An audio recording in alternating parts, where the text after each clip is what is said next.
আমরা দশম শ্রেণীর অনুপাত ও সমানুপাত রেশিও অ্যান্ড প্রপোর্শন এই অধ্যায়টি নিয়ে আলোচনা করছি।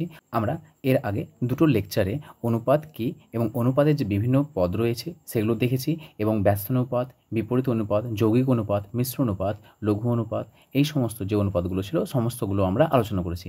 আজকে আমরা অনুপাত ও সমানুপাত এই অধ্যায়ে নিজে করি যে প্রবলেমগুলো রয়েছে সেই প্রবলেমগুলো আমরা করব। প্রয়োগ নাম্বার 6 কী বলেছে, যে দুটি সংখ্যার অনুপাত 2:3 এবং তাদের গসাগু 7 হয় তবে সংখ্যা দুটি লিখি। প্রয়োগ নম্বর 6 করো না।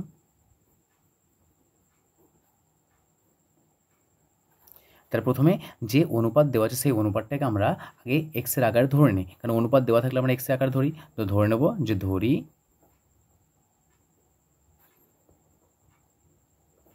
সংখ্যা দুটি হলো 2x ও 3x। এখানে যদি 2:3 দেওয়া আছে তাহলে একটা 2x ধরলাম, একটা 3x ধরলাম, এবং তাদের গসও কত বলে 7 বলে দিয়েছে। 2x ও 3x এর গসাগু কত হবে? গসাগু সমান, দেখো এই যে 2x এর 3x এর, তাহলে এদের গসাগু কত হয়? x। শর্তানুসারে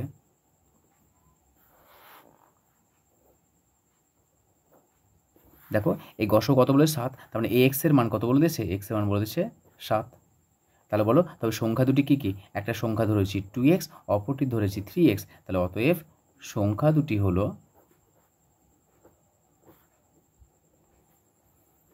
2x সমান 2 × 7 = 14 এবং 3x সমান 3 × 7 সমান 21। তাহলে একটা পেলাম 14 এবং অপরটি পেলাম 21। তাহলে একটি সংখ্যা পেলাম 14 এবং অপরটি পেলাম 21। এটা আমাদের অ্যান্সার।